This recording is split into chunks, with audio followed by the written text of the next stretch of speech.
All right. So, as I like to say with these things, as long as everything is working the way that it should be working, we are now live. So, hello and welcome to everyone who is watching the Written Melanin channel, wherever this day may have found you. I'm so glad that you are here.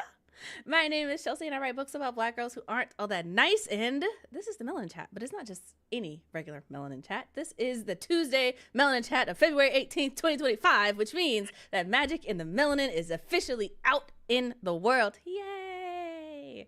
And this is the official live stream release. Okay.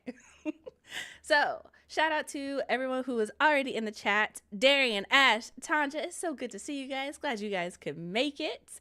And this is going to be a fun chat. This is going to be a fun chat because, as you can see, it's not just me today. I'm here with all of these wonderful people, and I will allow them to introduce themselves. So, Tatiana, throwing it to you, ma'am. Hello, my name is Tatiana Obi, and I write badass character slaying dragons. I enjoy combining character and action with diverse heroes and heroines. So my book is Sister Samurai, Champloo novella, and also Bones to the Wind and Dragon Your Bones, which is a completed duology. And I am a proud contributing editor to Magic in the Melanin, which we are here to celebrate today. So excited. And you can find me on the interwebs at Obey the Author, that social media handle. Love it. And get her books. I highly recommend them. Amari. Hey folks, I'm Omari Richards, author of The Kimoni Legacy, and I'm also the author of The Promised Road and The Magic of the Melanin Anthology, ebook version. I write books that center around pre-colonial West Africa history, mythology, and folklore. And I'm also an avid anime fan, and you can find me on OA Richards on TikTok and Omari underscore A Richards on Instagram. And I love to write. Mm-hmm, mm-hmm, mm-hmm. Also, go buy his books. You should do that. Highly recommend. Highly recommend. Leslie. Hi, I'm Leslie Penelope. I also write as L Penelope. I write fantasy and paranormal romance, among other things. Yeah, this is actually my 10-year publishing anniversary. Uh, I know, right? It's crazy. So the story that I have in Magic in the Melanin is called Ash of the Cinders. And yeah, you can find me at lpenelope.com. I'm occasionally on Instagram. I have two podcasts if you are a listening type of person. And I have a newsletter for authors at myimaginaryfriends.net. There we go. Go check it out. I absolutely listen to her podcast. I recommend listening to everything she says because she's brilliant, and also go read her books. She's done multiple interviews on this channel as well, so you can like go watch those. Like she's great. So, and y'all know who I Thank you. am. So, um, I guess I can introduce myself. Hi, Chelsea. I write books about Black girls who aren't all that nice. I'm a contributing editor to Magic in the Melanin. I'm the owner of the Melanin Library, an online database of books written by Black authors. And, I write stuff, but all those are down in the description box below. We can get into that. Today, it's not about me, it's about us and what we have done. And Magic in the Melanin is officially out in the world. And I know I've said that, but I'm probably going to be saying it all day because, man, this is a huge accomplishment. Like, if you don't know, the Magic of Melanin is the Melanin Spotlight for this week. And I know it's been the Melanin Spotlight like 5 times, but you know what? Y'all will live. Y'all will live. So, in case you didn't know, everyone in this anthology is Black. Filled with epic battles, complicated families, soft kisses, and sharpened blades, Magic in the Melanin is an adult fantasy anthology that showcases Black authors who write magical stories of all kinds, featuring full page artwork to accompany your adventures through the pages. This anthology is what fantasy looks like when Blackness is centered and the imaginations of Black creators are unhindered. Dive into these stories and discover countless worlds where magic truly is in the melanin. So, you guys, you can get this. We have had such a journey with this anthology, and I kind of want to talk about it, but also we have questions. I'm going to keep us on track today. I'm going to keep us on track. Otherwise, I'm going to ramble. So, shout out to everyone who came in. Jocelyn is here. Hippie Chick as well. Thank you guys for the release day love. Benjamin is here. Hi, Ben. TEB is here. Adoyan is here. She is also one of the contributing authors to the anthology, so make sure you get into it. Bianca is here. Hello, welcome, love. And this is a reminder that if you haven't already, go ahead and tap the like button because it does not hurt you and it helps the algorithm. Everybody's happy. So, That being said, because I am hyped up on caffeine and just genuinely excited. Uh, First question, because I know people are coming in and they're like, okay, why this anthology? Why? What is the importance of it? Right. So all of us contributed for different reasons. So let's start with that, and we'll go in the same order: Tatiana, Omari, then Leslie. Let's just talk about like why we decided to, I guess, Tatiana specifically put together this anthology, and then Amari and Leslie, like why you guys agreed to participate in this anthology. When I came to you, it was like, hey, I don't know if I can pay you, but would you like to to contribute a story to our anthology? So, Tatiana, you first. Like, why was this important to you? Like, what does it mean to you? I guess. Yeah, so like I definitely came into the anthology in a different way than the other authors because I was kind of there from the conception essentially. Okay, wait. And we I'm gonna definitely, insert right here that this only happened because Tatiana said yes. This anthology exists because Tatiana was in the right conversation at the right time. But she was like, why don't we actually do this? Okay, that's my one interjection. I'm sorry, continue. yeah, so the idea of when we conceived of the anthology was one to support the Melanin Library. And the Melanin Library is just a really great resource that you can go online. Anybody can access it. It's a free resource that you can use for Black authors. And shout out, it just had an update. The website just had an update where you can use filters and filter out like different categories and things. So I highly recommend to go check it out because look, the support you've gotten to the anthology, it you can see it. Like you see that support happening and you see the changes that support has made. In addition, we also just wanted to raise the visibility of Black fantasy authors, especially like adult Black fantasy, because in comparison to YA, we didn't feel as if a lot of people were aware of all the authors that were in this space. And we're like, no, we're here too. Absolutely. Like, we're here. So we definitely wanted to raise the visibility of everyone who is in this space and doing this work and, you know, giving voice to our stories. And it was just an important anthology I thought to have because it didn't feel like something we really have had like growing up. You know, we didn't have a chance to have an anthology where you just read and just like black stories, black, black, black, black, black, and just us all being fantastical and magical. And I just, yeah, I'm glad it came together and we did it, y'all. We did it. We did it. And I'm also going to interject and let you guys know that the update to the library was, I have to give a shout out to our web developer, Fred, because he really put in a lot of work redesigning it so that there are a lot more filters so that if you're looking for like a new adult and a fantasy, you know, Magic in the Melanin, you can filter that. So you can actually find what you're looking for by multiple filters. And one of my favorite features is that we now have direct links from authors. So if you're watching this and you're an author and you're like, hey, I want to sell my book. I sell my book on my website, not just Amazon. You can now submit that to us and we can send people to more than one place. And we're working on getting a couple more places outside of Amazon as well. But please check it out. It's gorgeous. He did a great job. So shout out to Fred. And please check it out. So slide aside for that. But Amari, what about you? Why did you say yes when we were like, yeah, do you want to submit a story for free? We might be able to pay you, maybe not. To quote a famous crazy man, it's not about money, it's about sending a message. Mm. I just really believed in the message. I believed in raising visibility for Afro fantasy because when I was trying to research my book, I was looking for comp titles. I was like, let's see. Black stories. Oh, slavery. Oh, colonization. More slavery. Oh, civil rights. More slavery. Wait, nope, nope, nope. Racially ambiguous. So it was like it would be a really good thing, a really great idea to just have a one-stop shop anthology book where it's just black story, black story, black story, and not just like the same kind of fantasy, but like portal fantasy, epic fantasy, sword and sorcery fantasy, cozy fantasy, just to really highlight that not only are we here, we tell all kinds of stories with our fantasies. So that's the main reason why I said yes, and I am so glad I said yes. We're glad you said yes too. Just so you guys know, all of these stories are amazing, but one of my personal favorites is Amari's story, and I'm not going to tell you why. I'm not going to tell you why because I feel like that's playing favoritism, but it is definitely something unique. And what I love about everyone who contributed to the anthology is that every one of these stories makes you want to go read the author's full work. Like, you're just like, oh, this is great. What else they got?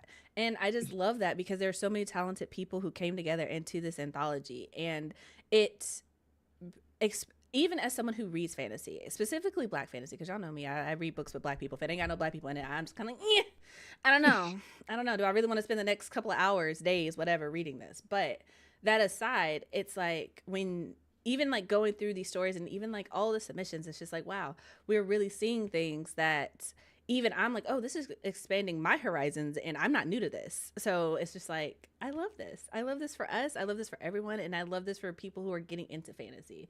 But again, containing my rambling. Leslie, Penelope, award-winning Times, got a Times byline saying you're one of the greatest fantasy authors of our age. Masterclass. Why did you say yes? That's what I would like to know. I write long books. You know, my books are 130, 150,000 words. And so when I get an opportunity to write a short story, I'm like, I would like to take that. And to echo what everyone else has said, you know, Black fantasy, adult Black fantasy is something that doesn't get as much of a spotlight. You know, like I am hybrid, so I do traditional publishing as well as self-publishing. And in talking to other Black fantasy authors, you know, who've been in the game for a while, you know, a lot of them were told that Black people don't read fantasy and we don't know who the audience is for this. And so being able to, you know, contribute to something that is supporting Black fantasy, proving that, of course, we read fantasy, we write fantasy in so many different subgenres and from so many different perspectives, that's always really important to me. And, you know, getting to kind of reclaim some things. You know, I wrote a version of a fairy tale, which is kind of my own personal thing, like doing Black fairy tales and just doing Black versions of things. Like they'll say that, oh, you know, vampires are dead. We're not reading vampires anymore. But like, have we read enough Black vampires? Like we haven't had a chance to like flood the market with Black vampires and Black fairies and Black witches. And there's still a huge market for that because there's things we haven't seen before. So yeah, I wanted to put my spin on that. I wanted to write something short and just be involved with all these other great authors, and put something into the world that just supports the things that I believe in. I love that because absolutely yes, we need to flood the market. Until you can go to a bookstore and pick up a book and you're just as likely to pick up a Black vampire as a white vampire, then we don't have enough of them yet. You know, same thing with the fairy tales, same thing with every genre. It's just like, one, we absolutely read fantasy, and being able to see yourself in fantasy is also like, oh, I'm not relegated to a side character. I'm not relegated to being this magical person who just helps the main character with no life or just a love interest. Like, it's your story, you're in the center of it. And being able to see and connect to it in a way where it's like you don't have to remove aspects of your identity to see yourself and connect to these characters. And I don't know, for me, when I pitched this idea to Tatiana and La in the group chat and Celeste, and I was like, I've always wanted to do hold on, I can't breathe.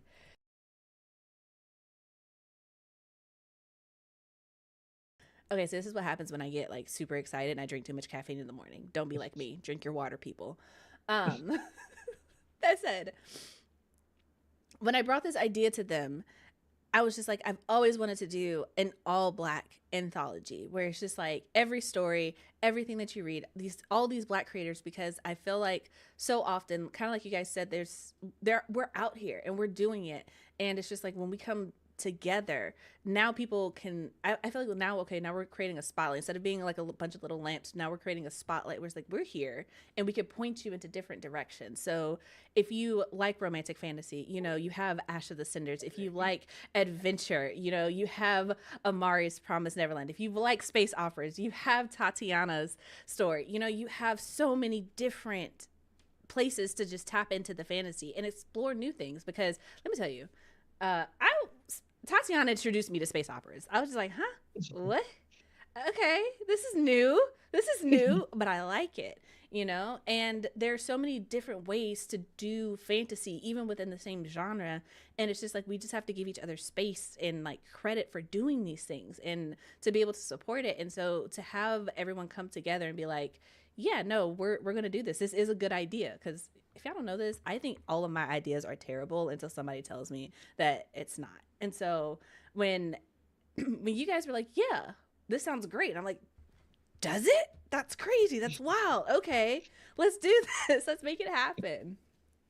But that being said, let's actually talk about our short stories that are in here, because I know a lot of people watching this are probably like, okay, you're talking about anthology. What is an anthology? How does this work? So I realized that we never gave you a definition of an anthology. So in case you guys haven't pieced it together, an anthology is a bunch of short stories by different authors. Well, this one's by different authors. Sometimes they're not, but different authors coming together writing short stories so that you have a full chunker and you have a bunch of different types of stories to get into. Ours comes with full page artwork as well, but that's a conversation for later on. But to be straightforward, linear thoughts, as I like to say. Why did you choose to write your short story? Because Leslie, you touched on this first in your previous answer, so I guess we go in reverse order. And you talked about not having enough vampires, not having enough fairy tales, not having enough black fairy tales. Is I guess I'm asking, like, where did that stem from? What made you decide, okay, I'm not going to just take any fairy tale. I'm going to take one of the most popular fairy tales and I'm going to flip it on its head. Yeah, so my story, Ash of the Cinders, is basically a gender-swapped Cinderella story. And Cinderella's stories are kind of one of my favorite fairy tales, tropes, whatever you want to call it. If it's got like the Cinderella elements in it, I will pay attention. And so I had tried this before. I've been in a couple of other anthologies and like writing short stories and creating this sort of fairy tale or fairy world. And I did a gender swapped Red Riding Hood story, and I really enjoyed it in another anthology. So I was like, what is another fairy tale I can do? Let me try my favorite one. Does Cinderella work when Cinderella is a dude? And I'm like, I don't know. I'm gonna see if I can make it work. And so that was like a challenge. I'm always trying to challenge myself. That's another thing that I do with every book, with every story, no matter what it is. It's like, can I bite off a little bit more than I can chew and like try to grow as a writer? I was like, I don't know if this is gonna work, but I'm gonna give it a shot. And that was basically, the genesis of it. I was like, I felt like, okay, what can I write that's short? That's, when you do a fairy tale, you do have the advantage of people kind of bringing their knowledge of it. So for me, who writes long most of the time, like getting a story into, what is it, like 6,000 words is always a challenge. And so it's a little bit of a shortcut when you can say, okay, you think you know the story. I'm flipping it. They're black and also they're gender swapped. And yeah, can I do this? Can I make like a short romantic fantasy that gives you all of the things that I personally love, and I think I think people love about Cinderella and fairy tales in general, but show it in a new world with different people and just make it, feel black. Because fairies have never felt like culturally relevant to me, just fairies in general.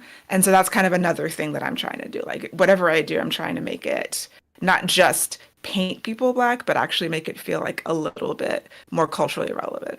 Oh, that is a word. Not just painting them black, but actually developing black characters.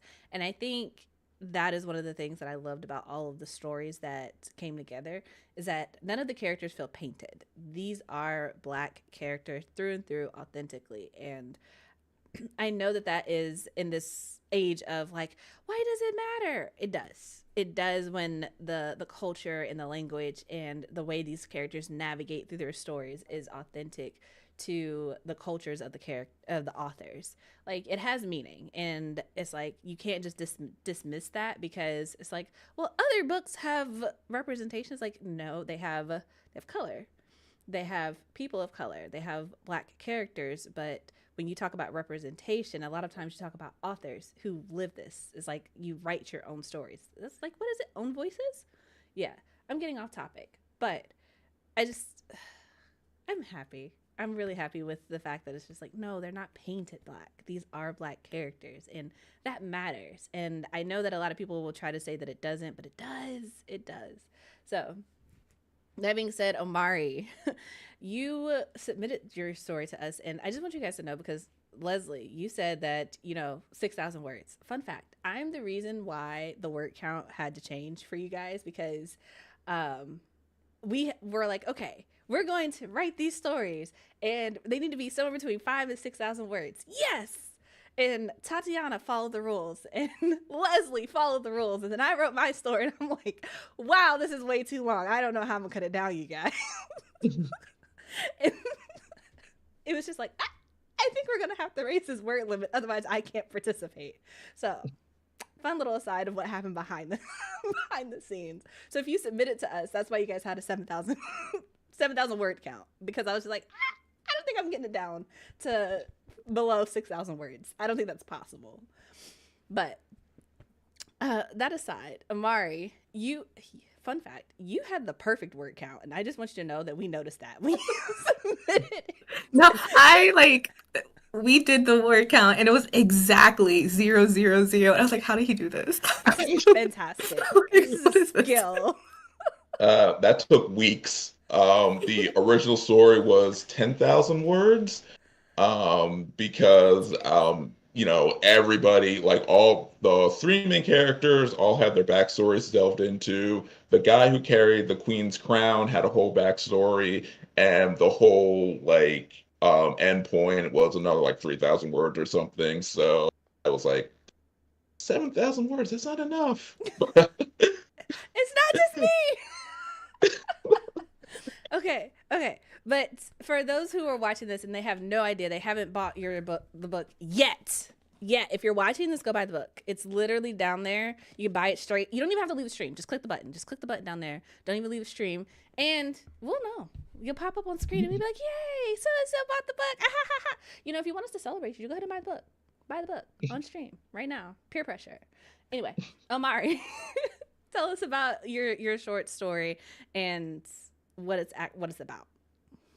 So my short story, The Promised Road, tells a story about the married couple, Arzaki and Nolfando. They have a duty to escort their queen to their birthing chamber, to their clan's birthing chamber in order to give birth to the heir to the throne. However, it's not the queen who is pregnant, it is Nolfando who is serving as the queen's surrogate. And so they have to it dives into matters of faith and belief because what she's doing is unprecedented. A lot of people don't like it, and how do they fulfill their promise to not only each other but the queen and the land in general, and what does that mean for the land going forward?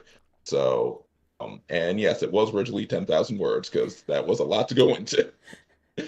Okay, so you picked a story that honestly I would never have guessed, like, okay, surrogacy and fantasy with action. Like, there's absolutely no way that I would have been like, okay, yeah, we should put those three things together, and that's going to make a brilliant short story. It does.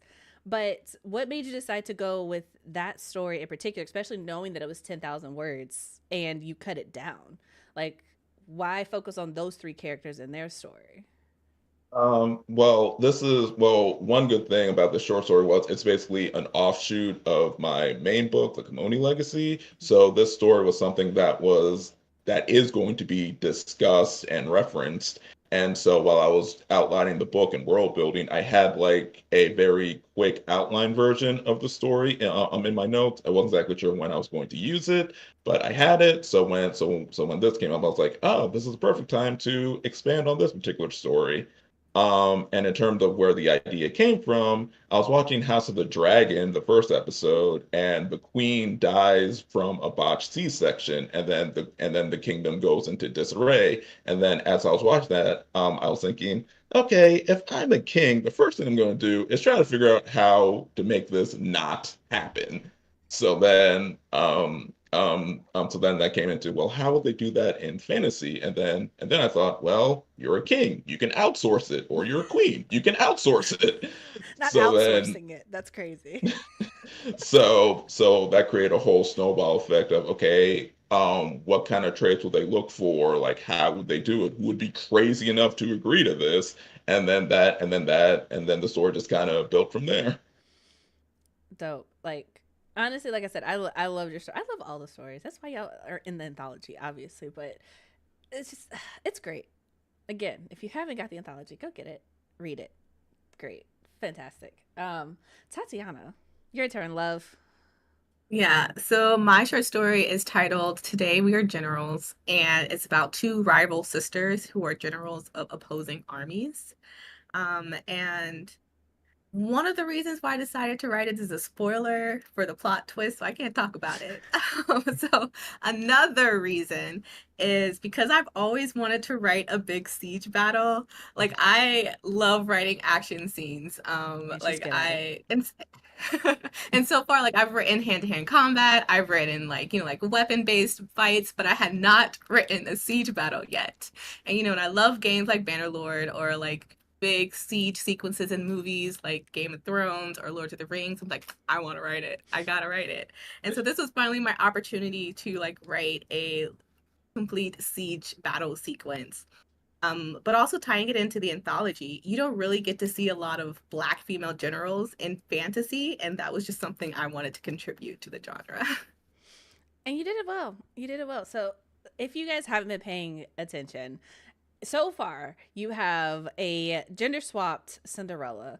You have a completely original lore for a surrogacy action fantasy that ties into the full novel. And then you have a siege battle, which I promise you is unlike anything that you have ever read before. So when I tell you that when you get this anthology, you're going to get a taste of so many different types of fantasy to see what you like, what vibes with you, and be introduced into 14 authors that you probably would have never expected to be as talented as they are, because you know how we be skipping over books. Let's just be here. Let's be real here. We see things, we're like, oh my god, look at this book, I love this for this author, and then you double tap and then you move on. This anthology is like, let's get into this, right? As for my short story, I feel so bad because mine has no deeper meanings like the rest of you guys. I was just literally okay, so my parents they're like older generation parents, right? So I don't know if you guys know the song, but there's a song by Shirley Caesar and it's called Woman a Woman. And it cracks me up in the beginning because she's like, hello, Barbara, this is Shirley. And So true. It's so funny. and the whole like first minute and a half of the song is just Shirley talking to Barbara and being like, yo, the man you sleeping with is mine. The car he drive, I paid a note every month. And it's just like, it triggered this thought, this childhood memory of watching Medea. And he was just like, wait a second, hold up, Shirley doing a little bit too much. Right? And so my brain, because I'm a little unhinged, I was like, what if Barbara and Shirley were not just these random women who are with the same man? It's like, what if they're just two middle-aged women who are like tasked with fighting the gods and they hate each other, but they're stuck together? And that's basically what my short story is. You have these two women, Barbara and Shirley, going on an adventure to deal with corrupted gods. And they're connected by a shared apprentice who, again, for spoiler reasons, I will not divulge what he does. But, they got a couple of obstacles in their way. And it's just like, they hate each other, but it's fun. Writing the banter was great. It was great. And Tatiana said that my action is great because I just need you to know that Tatiana is officially like my action producer behind the scenes. I don't let anyone read it unless Tatiana's like, yes, physics says that this can happen.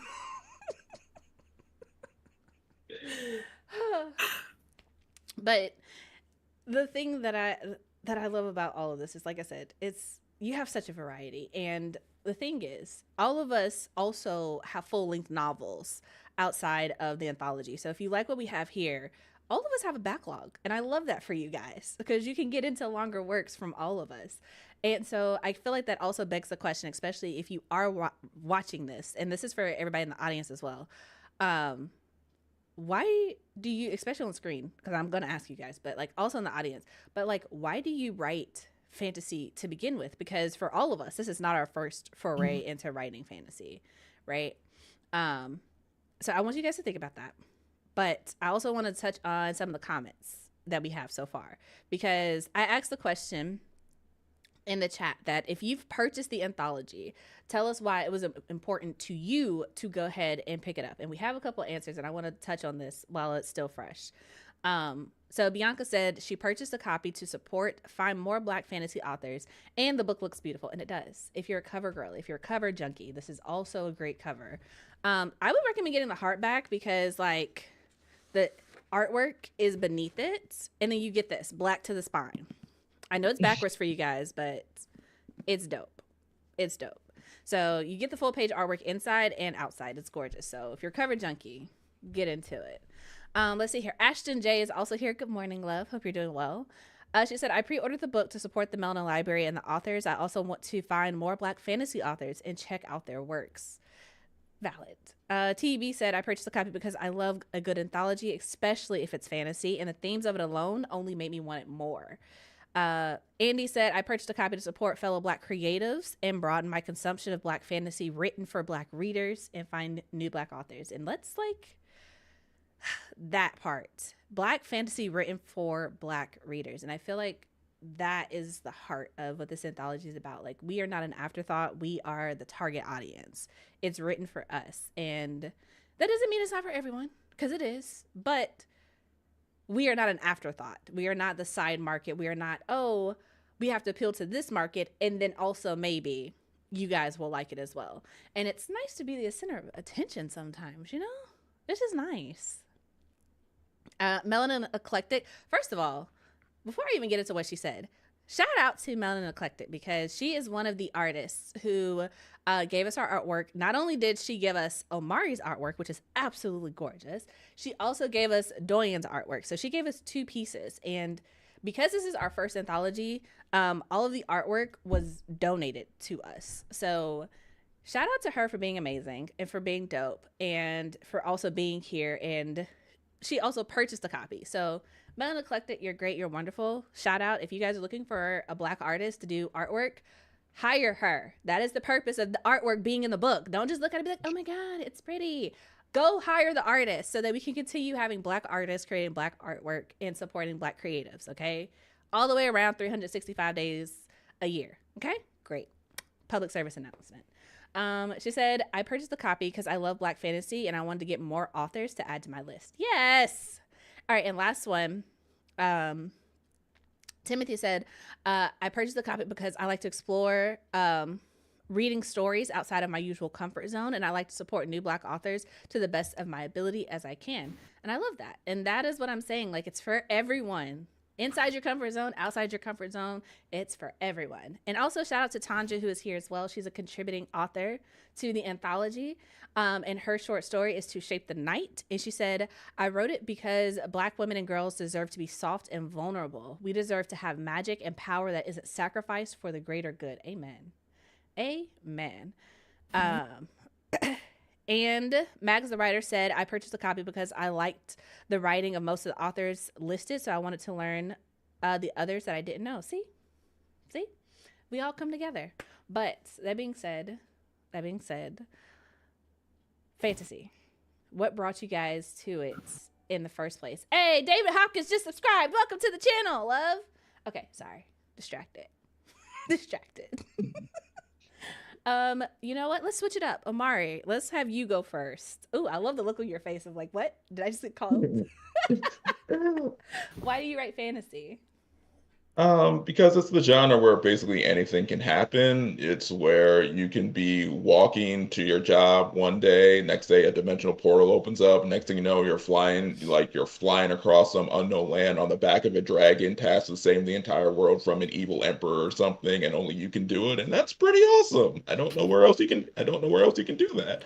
And also, escapism is just fun. Escapism, keeps all of us sane in darker times, and you get to experience all kinds of things that you can't get come from contemporary fiction. So, for me, fantasy is just my go-to. Facts. Walking home and a portal opens up. Now we're riding dragons. I feel like that gives me all the isekai anime vibes I could ever want in life, where it's just like, oh, we were here and then we weren't. Now Exactly. we have superpower. All right. Tatiana, why do you write fantasy, love? I don't know. I've always gravitated specifically to this genre. I kind of just like live and breathe fantasy. I think I like being transported to another place, just living in a different world. And yeah, so fantasy is truly the cheapest way to travel. Okay, Leslie. Fantasy because it allows us to talk about our world without all of the baggage of real world stuff. So we can confront, the difficult topics and issues that we're dealing with in a way that is still escapist, that isn't like preachy or actually teaching per se, but, reading fiction creates empathy.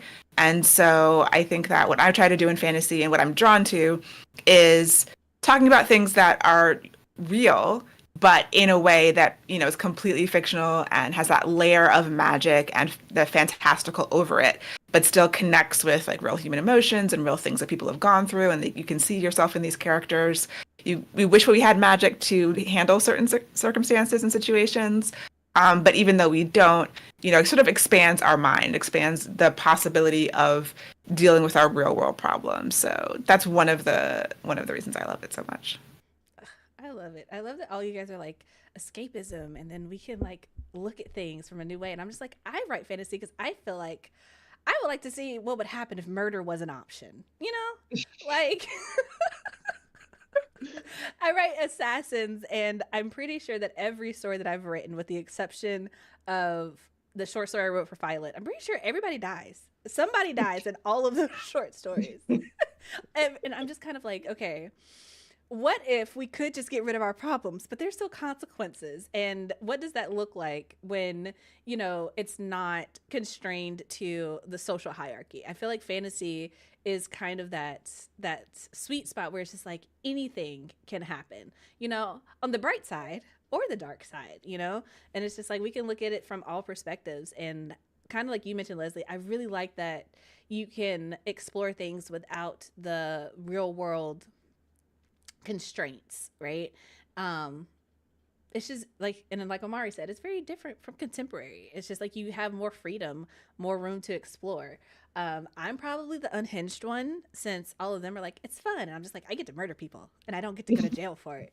But whatever the reason for, I think fantasy holds a really valuable place in, like you said, teaching empathy, but also allowing us to explore different worlds and different thought processes and have fun in a way that, real world constraints don't allow us to. But that also puts us in an interesting place when it comes to, publishing, because like you mentioned earlier in this stream, Leslie, there's always the argument that like, oh, Black people don't read fantasy, or who are you marketing towards, right? And so that brings up the question of like, where do you guys see Black fantasy going in the industry in general, like as we move forward? Because obviously we're in 2025, and 2025 is a wild year. For, I guess, if you live in America, you know what I'm talking about. If you don't live in America, you probably absolutely know what I'm talking about. But where do you guys see Black fantasy going? And this is for the chat as well. Like, where do you guys see Black fantasy going in the industry as a whole in the future? And I'll start with Tatiana, because I know she has strong opinions. She always has strong opinions about the industry. Well, like I think it's very interesting because Black fantasy, there are definitely sub-trends that separate Black fantasy from mainstream fantasy. So for example, a little bit of what Leslie was talking about earlier, how you see these trends, these smaller trends where like epic fantasy is huge, and then historical fiction, or then contemporary fantasy. And now I think we are in a big vampire, paranormal mini trend in regards to Black fantasy. And so Wait, in pause. regards to that, like there's Someone still purchased the Magic of the Melanin hardback. Woo! We sold a copy. Sorry, I had to interrupt. We have yeah. to celebrate. Okay, So sorry. in regards to that, like you still see like a big reclamation, as in, these genres that we previously have been locked out of, and we are coming to reclaim that. And there are still so many holes to fill, and so many subgenres that we're hardly represented in. So I do see us continuing this reclamation. In regards to the future going forward, I would also keep an eye out on our indies, because I think that's where you get a lot of innovation in the genre that you haven't seen before. Even referring to some of the short stories in our anthology, you have Shelby Rose, who wrote Bane of the Dam, which is about a black assassin. I mean, like, I haven't read about like a black assassin in the vein of like Assassin's Creed and stuff. I thought that was really cool. There's Moses Oseatomi, who he's kind of in a subgenre of his own with this very fable-like fantasy, which is very, very interesting. Again, there's Amari, which is black sword and sorcery, which comes from a very long tradition, but hasn't really been mainstream. You have La Purvis writing black sapphic fantasy with mermaids. And honestly, I think this anthology is a great barometer in regards to diversity of genres and styles of what we're going to see moving forward. But we all know what 2025 is like. We all know what it's looking like. And if we want to keep up with this diversity of genres, we need to support our Black indies. Yes. We need to support what they're doing. We need to support the stories that they're writing, because I do feel they really are on the forefront of innovation in regards to the fantasy genre. Absolutely. Absolutely. I have thoughts, like you're triggering thoughts in my mind, but I'm the host, so I'm gonna let our guests go first. Leslie, Amari, do either one of you want to go next? Sure, yeah.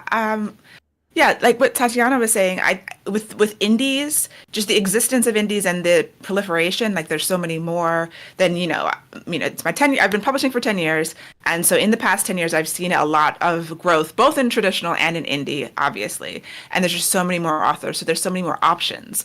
And so if as a reader, you can find everything. If you want lesbian sapphic mermaids, that exists, and it didn't exist 10 years ago, or maybe it did, but in a way that it was easily, found. Mm-hmm. So it's amazing that there's more, and I think that's going to continue. I think in the future, we have the ability to really find niches, we can create genres, we can create subgenres, or we can, hold it down and find a place where we just fit, or we can write all over the place. And because of, technology and like marketing and being able to find more readers, you can find that core group who really wants that thing that you really want to be writing. And that's really exciting and amazing. And even in traditional, we've seen more so in YA, I think, because kind of what you were talking about. But I think it is trickling down, and I'm seeing many more, even adult fantasy, Black fantasy happening in traditional too. So hopefully that continues to be supported, because, the big publishers are all about the bottom line. They're not going to continue to publish if it's not making enough money. So we want the support for the readers, but there's many more options for readers. And I think I see that trajectory continuing. I don't see it going back the way it was. And so it's just like this huge buffet of options that you have as a writer and as a reader, and just continue to, take those and like consume them so that there'll be more. We want more. That's the ultimate goal. Omari, what's your take on it? I think Tatiana had it exactly right, where indie publishing, indie authors will definitely be on the forefront for the future of Afro fantasy, because the big publishers are like these giant ships. They turn, but it takes forever for them to turn. So I feel like by the time they get to where indies are now, indie publishing and indie authors will be like so much further ahead in terms of the Afro fantasy space.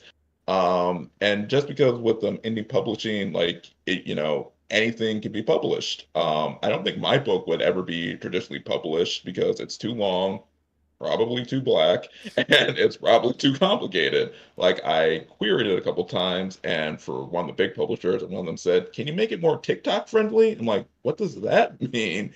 And then they got back to me and said, "Oh, one of the characters, could you make him older and could you make him look a bit lighter?" Like, I'm sorry, no, no, I don't think I can do that. That's wild. Right? That's So, crazy. yeah, so I definitely think indie authors are way ahead of the curve when it comes to Afro fantasy, Asian-based fantasy, just fantasy from marginalized communities. I think indies are way ahead of the curve and will continue to be further ahead of the curve. I absolutely agree. Even though Tatiana and I have had conversations about this, and we almost never agree about where the industry is going. I on this case, I do agree that leaning into the indie spaces. So especially if you guys are watching this and you are picking up the anthology and getting into it. There are, like Leslie, there are hybrid authors who are in this anthology, but every author is also like an indie, like it's either indie or hybrid, right? So I think in this going forward, I feel like it's going to be really important to lean into those indie spaces, to support those indie spaces, because like everyone said, if you're looking for black fantasy or even black authors in general in any genre, 9 times out of 10 the majority of them are going to be in those indie spaces, and they're going what you're looking for, and I say that generally, right? Because there's always conversation and buzz on social media and the internet talking about, oh, I had this in fantasy, or I wish I had that, or I want to see more of this in whatever genre.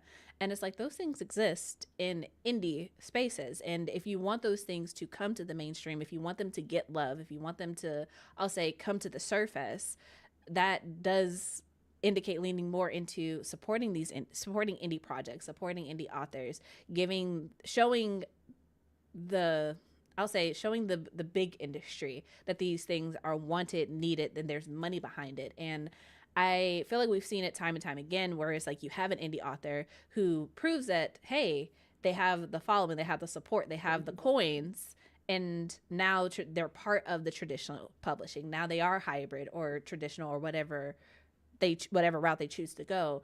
And it's just like it's proven, so we have to support those indie spaces. And I think as long as those spaces are supported, then I think we're going to continue to grow. And I personally, maybe it's just the radical in me, because obviously you guys know I'm a little radical, little out there, but I would love to see a place where the indie community is just as powerful as the traditional publishing machine when it comes to writing and putting out and supporting and like financially supporting authors in their creative endeavor. So it's not like, oh, I need a bigger platform, I need to go into this traditional publishing machine. That's what I would like to see.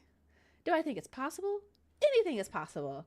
But that's where I'm at. Like, I would love to see black fantasy get more authors, and for it to be also like financially sustainable for those authors, and for readers to really get those stories that they're looking for, the sapphic mermaids, to get the black vampires, to get all of the different stories that they want, not just be relegated to one or the other, if that makes sense.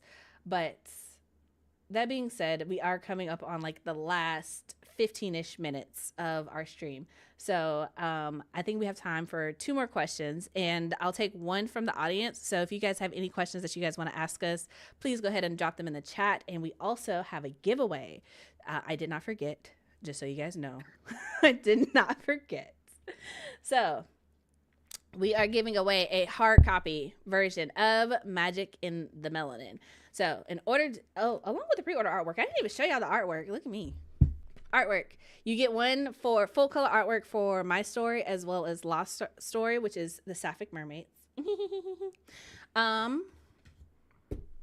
If you guys want a copy and you haven't gotten it already, or if you have gotten it already, I don't know, can't tell you what to do with your life. It is 11:49 Eastern Standard Time. So I'm going to give you guys 5 minutes, roughly. Drop a number into the chat. Tatiana is going to write one down. I'm not responsible for it this time. Whoever gets closest to that number will win a signed hard copy of Magic in the Melanin. Obviously, Tatiana cannot win because she knows the number. Anyone else wants a copy? Drop your number in the chat, and whoever gets closest will get a copy. We're going until 11:55 Eastern Standard Time. So 5 minutes. Is there a range of numbers, like 1 to a billion? 100. Okay. 1 to 100. My bad. Thank you. So yeah, drop a number between 1 to 100 to try to win a signed hardback with the artwork. So or not. You could just buy the book too. That's fine. We don't have to give one away, but up to you guys. But while they are putting numbers in the chat, um,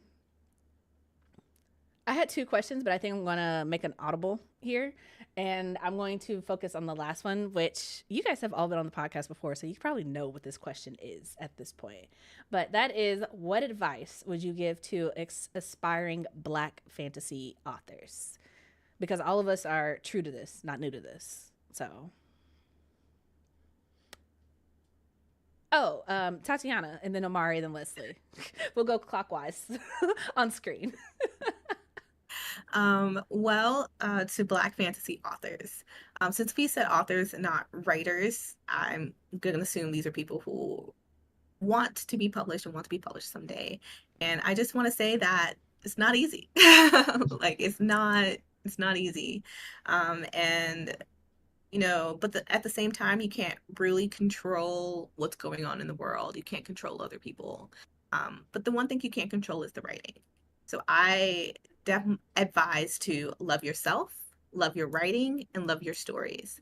As Amari had a great example when he was curing his story to traditional publishing. He knew exactly what his lines were. He knew exactly what he was going to say yes and say no to. Know what your lines are.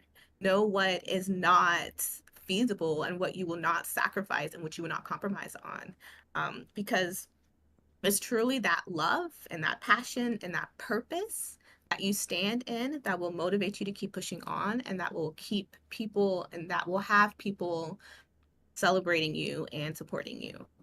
So yeah, definitely just love yourself and your writing and your stories. And we are here and we want them. Absolutely. Absolutely. Omari, your advice? I would say to aspiring writers and authors, or just any aspiring creative in general, just stay true to the reason why you're going down this endeavor, because it's a very long marathon. You're going to be up at 4 o'clock researching random topics that nobody really cares about, but it's important to the story, it's important to the characters, so you have to do it. You're going to be in the library until closing, surrounded by reference books, and you're going to be doing all this extra work for free, and you're going to be asking yourself, why am I doing this exactly? And then in those moments, you have to know what the answer is. Because if you don't know what that answer is, then that's when it does become work. It's a passion project. It's something that is true to you. So as long as you remain true to why you're doing it, and as long as you remain honest with yourself about why you're doing it, you will prevail no matter how long it takes. Leslie? Yeah, that's all really, really good advice. I think that one thing is really important is to try to develop trust in yourself. That is something that can be really difficult as a writer. We're artists, we're sensitive, and developing that self-trust will help you know when your work is done, when it's ready for the public, when you do listen to an editor, when you don't listen to an editor. It kind of helps with, the advice you've heard before. And so, yeah, it's like no matter which way you publish, you're going to be the person who cares about your work the most. You're the advocate. And I do believe that the world needs our stories. Like you have something to say that is uniquely you, that somebody out here needs to hear. So don't deprive the world of your story, but learn to trust yourself and to trust your instincts, and to have that sense that really is fine tuned, because it will get you through all the difficult times. Publishing is a very difficult industry. No matter which way you go, indie is not necessarily easier than traditional. It just has a different set of challenges. And so, yeah, trust yourself, lean into what you're trying to do. And I absolutely agree with know why you're doing it. Go back to your why to get you through the difficult times. Absolutely. I'm going to add that you guys have one more minute to put your number in the chat, and then we're going to pick one. And I'm going to say that I second everything that everyone has already said. And I'm going to add to that I think it's really important to, one, have fun, because there's absolutely no reason to do this to yourself if you're not doing it because you love it and you enjoy it and you are having a good time. At the end of the day, no matter what story you're writing, you should have fun with it. And to that specifically, I'm going to say, do not be afraid to include yourself in your stories, however that is, because like Omari said, and if you guys spend time on the internet, if because if you're a professional, you're going to look at what other people are saying. The horror stories are out there, right? Of having to change a character or change a name, or like Omari said, lighten a character, make it TikTok friendly, change your story. And like Tatiana said, know where your lines are, right? But I would also say to that, don't be afraid to put yourself in your story, to make your characters Black, to model them after people that you love and care about and experience and enjoy being around or dislike being around or whatever. Do not be afraid to make your story your own and to be like, this is what it is and this is what it is supposed to be and this is what it will be, include yourself and have fun, and hopefully you never feel like you need to exclude yourself in order for what you love to do to be able to support what it is that you want to do with your life. So that being said, hopefully you guys took something from this. It is now time for the big reveal to see who gets this book. Tatiana, if you would be so kind. Oh, to be clear, this is the cutoff. No more numbers. We're not accepting any more numbers in the chat. Tatiana, what is the magic number? The magic number is 14 for 14 Black authors in our Magic in the Melanin Anthology. Hey, okay. So 14, we have 15 by Hippie Chick, and we have 13 by Ben. So I'm going to make an executive decision and be like, Ben does not win because he already has like 8 copies at the house. Hippie Chick, you are the winner of our giveaway. Yay! Please, if you would, send me an email. I think Ben is listening. He's probably very upset in the other room because I said he could not win. Please send me an email or DM me, get in touch with me so that I have your contact information and can get the book to you. So, there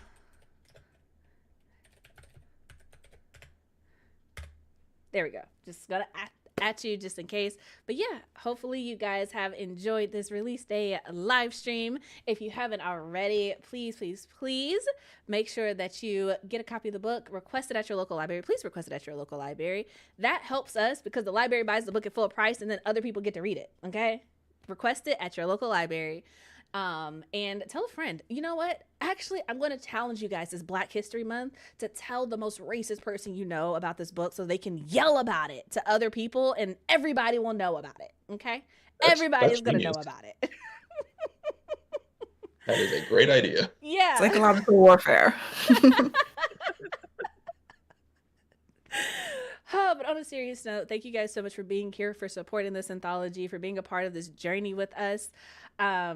Like I said, you can get the anthology in pretty much any format. We are still having an audiobook. It is currently with the audio engineer. So as soon as I know that, you guys will have information on that as well. And yeah, Tatiana, Omari, Leslie, thank you so much for joining me on the Melanin Chat, for being here, for participating in this anthology, for believing in our project, supporting the Melanin Library. You guys are great. You guys are wonderful. Everyone in the chat, everyone on screen, I hope you guys have a wonderful day. Any last words from anyone before I sign us off for real, for good? Thank you, Mari, Chelsea. don't forget to tell them about your Kickstarter. Oh, yeah. I have a Kickstarter for the Kimoni Legacy Initiation to become an audiobook. So if you want to support that as well, I will send out links or just Google it. Yes. And I wanted to thank the editors. I think the editors did an amazing job editing and putting this together. And I don't know how many hours it took. I know it was like a labor of love. So thank you all for your amazing work on this. Thank you. It was a labor of love. But good thing we like each other because there are some very interesting conversations that happened behind the scenes. It was also very much a learning curve. So for anyone who is watching this and you're like, man, I wish I could have been part of Magic in the Melanin. As of right now, we are planning to do another anthology. Don't know when. Don't ask us. But we are hoping to do another anthology in the future, so stay tuned for that. So this is your reminder to subscribe to the channel in case you haven't already, so that you know whenever this happens. And yeah, I think that's it. Thank you guys so much for being here. Thank you for supporting the anthology. Thank you for supporting the Melanin Library. I will leave links to everything down in the description box below. Amari, send me your link. I will add it to this so that people can support your Kickstarter. And yeah, until next time, you guys, I hope your days are lovely and your books are interesting.